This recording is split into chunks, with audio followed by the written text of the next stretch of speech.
We need to always remember to give the credit to God.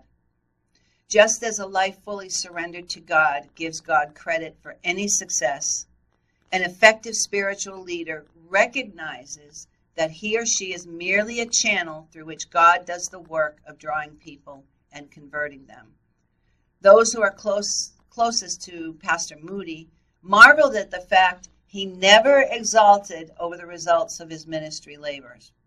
He never took self-congratulatory glances back upon his accomplishments.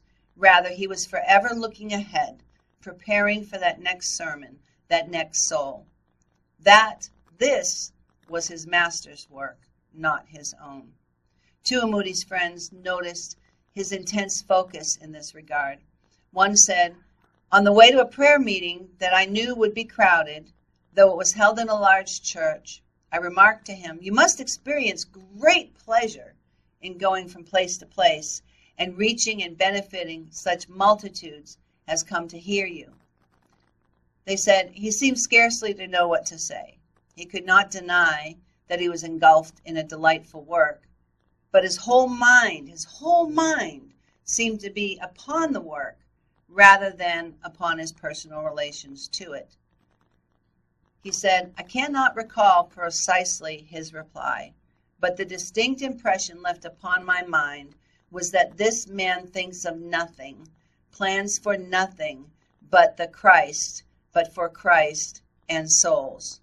While thousands listened with intense interest to his words, he himself seemed to be forgotten. The subject, which was always the gospel, quite covered up the speaker.